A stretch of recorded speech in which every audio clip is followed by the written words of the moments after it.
हे guys, मैं हूँ Charu. Welcome to law school. मैं आपको लॉ के टॉपिक्स करवा रही हूँ।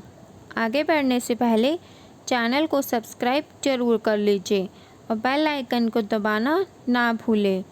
आप हमारा टेलीग्राम चैनल भी ज्वाइन कर सकते हैं, जिसका लिंक मैं आपको डिस्क्रिप्शन बॉक्स में दे दूँगी। गाइस, क्रिमिनल प्रोसीजर कोड की लास्ट वीडियो में हमने कॉम्पिटेंसी ऑफ कोर्ट के बारे में पढ़ा था। अगर आपने अभी तक मेरी प्रीवियस वीडियोस नहीं देखी हैं तो वह भी देख लेना। आगे है, लास्ट वीडियो में हमने कॉम्पिटेंसी ऑफ कोर्ट के बारे में पढ़ा था, जिसमें हमने पढ़ा था अगर दोनों पार्टी से एविडेंस लेने के बाद मजिस्ट्रेट को लगे कि वह उतनी पनिशमेंट देने के लिए कॉम्पिटेंट नहीं है तो वह केस को अप्रोप्रिएट अथॉरिटी के पास कमिट कर सकता है। केस कमिट करने के 3 तरीके हो सकते हैं। फर्स्ट है कमिटल, सेकेंड है सबमिशन और थर्ड है मेकिंग ओवर। जब judicial magistrate first class case की कॉग्निजेंस लेने के लिए कॉम्पिटेंट हो और ऑफेंस को ट्राई करने के लिए भी कॉम्पिटेंट हो, पर ऑफेंडर को पनिशमेंट देने के लिए कॉम्पिटेंट ना हो, तब वह क्रिमिनल प्रोसीजर कोड के सेक्शन 325 में केस को चीफ जुडिशियल मजिस्ट्रेट के पास सबमिट कर सकता है। जब मजिस्ट्रेट को लगे कि ऑफेंस किया गया है अक्यूज के द्वारा और उसे उसकी कॉम्पिटेंसी से ज़्यादा पनिशमेंट मिलनी चाहिए, तब क्रिमिनल प्रोसीजर कोड का सेक्शन 325 अप्लाई होगा। कॉम्पिटेंसी टू पनिश सेक्शन 28 और 29 में दी गई है, जिसके बारे में हम लास्ट वीडियो में पढ़ चुके हैं।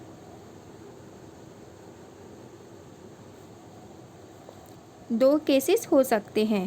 फर्स्ट केस, अगर case exclusively triable by court of session हो, मीन्स वह केस सिर्फ कोर्ट ऑफ सेशन द्वारा ही ट्राई किया जा सकता है। और सेकंड केस, अगर case ought to be tried by court of session हो, मीन्स केस को कोर्ट ऑफ सेशन द्वारा ट्राई किया जाना चाहिए। इन दोनों ही केसेस में जुडिशियल मजिस्ट्रेट फर्स्ट क्लास के पास section 190 of criminal procedure code में कॉग्निजेंस लेने की कॉम्पिटेंसी होती है। अगर कोर्ट ऑफ सेशन की ओरिजिनल जुडिक्शन है, तब इन केसेस में जुडिशियल मजिस्ट्रेट फर्स्ट क्लास की कॉग्निजेंस लेने की कॉम्पिटेंसी होती है और कोर्ट ऑफ सेशन की ऑफेंडर को ट्राई करने की और पनिश करने की कॉम्पिटेंसी होती है। क्रिमिनल प्रोसीजर कोड का section 193 clearly court of session को प्रोहिबिटेड करता है as a original jurisdiction court case की कॉग्निजेंस ले नहीं सकती, पर इसके 2 एक्सेप्शंस भी हैं। फर्स्ट है सेक्शन 199 क्लॉज 2 और सेक्शन 319। कॉग्निजेंस अगर जुडिशियल मजिस्ट्रेट फर्स्ट क्लास ने ले ली है, पर केस को कमिट कर दिया गया है सेक्शन 192 में कोर्ट ऑफ सेशन को, इंक्वायरी के बाद पता लगे कि कोई और पर्सन भी उस केस में इन्वॉल्व था, तब इस केस में डायरेक्ट कॉग्निजेंस ली जाएगी कोर्ट ऑफ सेशन द्वारा। मेकिंग ओवर का प्रोसीजर सेक्शन 192 में दिया गया है, जिसके अकॉर्डिंग अप्रोप्रिएट केसेस में चीफ जुडिशियल मजिस्ट्रेट खुद रिकॉर्ड के लिए कॉल कर सकता है या अपनी सबऑर्डिनेट कोर्ट के द्वारा वह केस को ट्रायल के लिए भेज सकता है। इस तरह के सिमिलर प्रोविजंस सेक्शन 406, 407 और 408 में भी दिए गए हैं, जिनमें हाई कोर्ट या court of session subordinate court से केस को विड्रॉ करके खुद भी ट्राई कर सकती है।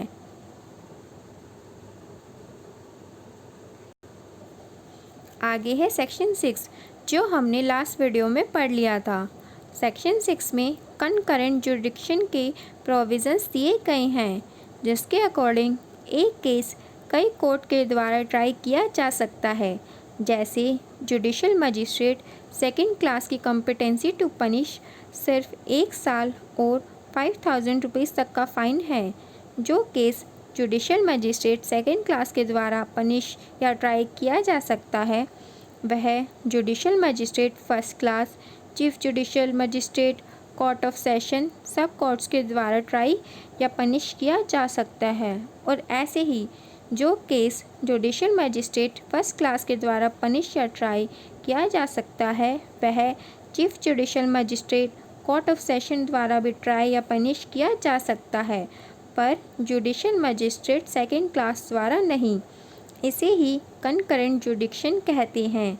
यहाँ सभी कोर्ट्स के पास केस को ट्राई करने की जुडिक्शन तो होती है, पर जुडिशल डिसिप्लिन के अकॉर्डिंग केस सबसे पहले जो लोएस्ट कॉम्पिटेंट कोर्ट हो उसी के पास जानी चाहिए।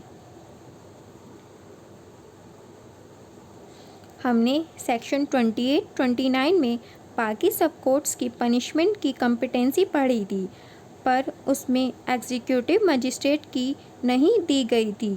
तो सेक्शन 6 में कोर्ट की हायरार्की में एग्जीक्यूटिव मजिस्ट्रेट क्यों इंक्लूड किए गए हैं? लेजिस्लेचर का बेसिक पर्पस एग्जीक्यूटिव मजिस्ट्रेट को कोर्ट की हायरार्की में इंक्लूड करने का यही था कि क्रिमिनल प्रोसीजर कोड के कुछ प्रोविजंस में एग्जीक्यूटिव मजिस्ट्रेट की कोर्ट को भी कुछ मैटर दिए गए हैं जिनमें वह ट्राई कर सकती है स्पेसिफिक सर्कमस्टांसेस में। फॉर एग्जांपल, सीआरपीसी के सेक्शन 167 में जुडिशल मजिस्ट्रेट की अब्सेंस में एग्जीक्यूटिव मजिस्ट्रेट अक्यूज को 7 दिन तक की पुलिस कस्टडी में भेज सकती है। केस है फर्स्ट है Bali Ram Bali versus union of India 2007 supreme court. Second है supreme court advocates on records association versus union of India 2015। ये second case criminal procedure code का सबसे इम्पॉर्टेंट केस है। इसे आप डिटेल में ज़रूर पढ़ना क्रिमिनल प्रोसीजर कोड की बेसिक अंडरस्टैंडिंग के लिए।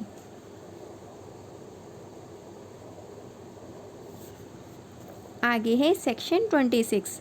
सेक्शन 26 को हम सेक्शन 6 के साथ रीड करेंगे। Section 26 code by which offences are triable. Section 26 में वह कोर्ट्स दी गई हैं जो केस को ट्राई कर सकती हैं। सेक्शन 26 के according subject to other provisions of code means अगर क्रिमिनल प्रोसीजर कोड में कहीं और कोई प्रोविज़न दिया गया है तो पहले वह प्रोविज़न अप्लाई होगा। फिर सेक्शन 26 क्लोज ए जो ऑफेंस इंडियन पिनल कोड के अंदर है वह ट्राई किए जा सकते हैं। फर्स्ट है हाई कोर्ट के द्वारा, सेकंड है कोर्ट ऑफ सेशन द्वारा, थर्ड है कोई और कोर्ट जो शेड्यूल 1 में मेंशन की गई है ऑफेंस के ट्राइबल के लिए। शेड्यूल 1 की टेबल में इंडियन पीनल कोड में दिए गए ऑफेंसेस को ट्राई करने के लिए कोर्ट मेंशन की गई है। इसकी एक्सेप्शन भी दी गई है। अगर रेप या रेप से रिलेटेड कोई केसेस हैं वह केसेस ऐसी कोर्ट द्वारा ट्राई किए जाएंगे जहां वुमेन प्रिजाइडिंग ऑफिसर हो। सेक्शन 26 क्लॉज पी के अकॉर्डिंग इंडियन पीनल कोड को छोड़कर दूसरे ऑफेंसेस जो किसी दूसरे स्पेशल या लोकल लॉज में दिए गए हैं तब वह ऑफेंस जो कोर्ट उन लॉज में मेंशन की गई है उन कोर्ट्स के अकॉर्डिंग ही ट्राई किए जाएंगे। और अगर उन लॉज में कोई और कोर्ट मेंशन नहीं की गई तब वह ट्राई किए जाएंगे। फर्स्ट है हाई कोर्ट द्वारा और सेकंड है कोई दूसरी कोर्ट जो फर्स्ट शेड्यूल में मेंशन हो उस ऑफेंस को ट्राई करने के लिए। सेक्शन 26 को जब हम सेक्शन 6 के साथ रीड करते हैं तब ट्राइबिलिटी को हम 2 पार्ट्स में डिवाइड कर सकते हैं। फर्स्ट है ऑफेंसेस जो इंडियन पीनल कोड में दिए गए हैं और सेकंड है जो सेक्शन 4 क्लॉज 2 ऑफ सीआरपीसी में किसी दूसरे लॉज में दिए गए हैं। गाइस आज के लिए इतना ही। अगर आपका कोई क्वेश्चन हो या कोई डाउट हो तो आप मुझसे कमेंट बॉक्स में पूछ सकते हैं। क्रिमिनल प्रोसीजर कोड की नेक्स्ट वीडियो में हम आगे के प्रोविज़न्स के बारे में पढ़ेंगे। वीडियो अगर अच्छी लगी हो तो लाइक ज़रूर करना और अपने फ्रेंड्स के साथ शेयर करना मत भूलना। Thank you guys.